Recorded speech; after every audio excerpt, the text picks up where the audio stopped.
यह प्रसंग उस समय का है जिस समय भगवान राम माता सीता को रावण के बंधन से छुड़ाने के लिए लंका को जा रहे थे, परंतु समुद्र की वजह से लंका पर नहीं पहुंच पा रहे थे और उन्हें किसी भी प्रकार का कोई रास्ता भी नहीं सूझ रहा था।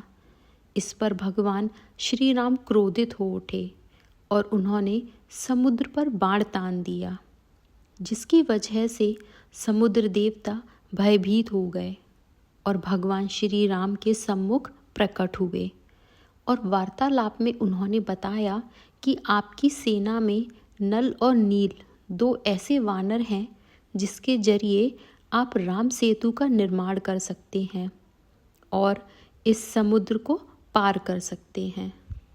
इसके पश्चात वानर सेना और हनुमान जी ने यह तय किया कि हम सागर के ऊपर एक सेतु का निर्माण करेंगे और उसी पर चलकर लंका पहुंच जाएंगे।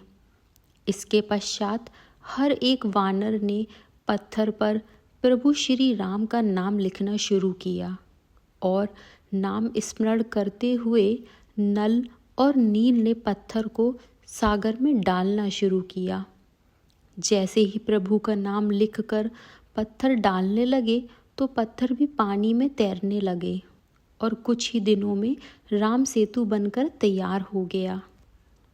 जिस समय राम सेतु बनाने में सभी वानर व्यस्त थे, उसी समय एक छोटी सी गिलहरी ने उन सभी को पुल बनाते हुए देखा था। गिलहरी ने मन में सोचा कि प्रभु श्री राम तो साक्षात भगवान हैं। उनके लिए जब यह बंदर राम सेतु बना रहे हैं और भगवान राम की सेवा कर रहे हैं, तो मुझे भी सेवा में अपना योगदान देना चाहिए। यह सोचकर गिलहरी ने मन ही मन प्रभु श्री राम के चरणों में नमस्कार किया और दूसरी तरफ अपनी सेवा शुरू कर दी। समुद्र तट के पास रेत का एक बहुत बड़ा ढेर था। जिस प्रकार की गिलहरी की क्षमता थी, उसका वह पूरा उपयोग कर रही थी और उपयोग करके श्री राम के कार्य में लग गई। ऐसा देखकर वानरों को बहुत ही ज़्यादा आश्चर्य हुआ। एक वानर ने गिलहरी से कहा, अरे तुम बहुत ही छोटी हो और एक एक कण रेत लाकर समुद्र में डाल रही हो। क्या तुम्हारे ऐसा करने से पुल का निर्माण हो जाएगा?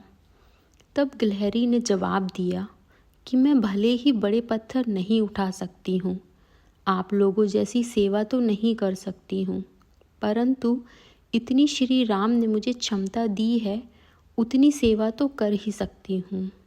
भले ही यह सेवा छोटी हो, परंतु श्री राम की सेवा तो हो ही रही है, इसीलिए आप मुझे यह सेवा करने दीजिए। ऐसा कहने के पश्चात गिलहरी दोबारा से रेत लाकर सागर में डालने की सेवा करने लगी। यह सेवा करते हुए गिलहरी बहुत ही ज़्यादा थक गई थी, परंतु अपनी थकान की उसने परवाह ना की और बिना रुके सेवा करती ही रही।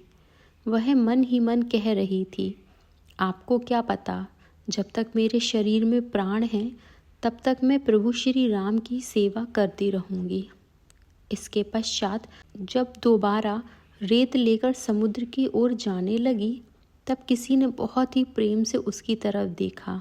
जी हाँ, वह श्री राम प्रभु ही थे।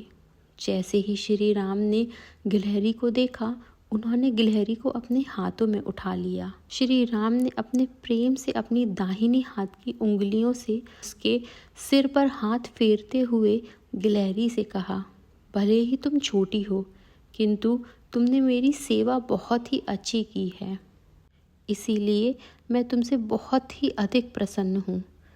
इतना सुनते ही गिलहरी भाव विभोर उठी। उस समय गिलहरी की पीठ पर भगवान की उंगलियों के निशान प्रकट हो गए थे, जिसकी वजह से आज तक गिलहरी की पीठ पर धारियों के निशान दिखाई देते हैं। वह प्रभु श्री राम की उंगलियों के ही निशान हैं।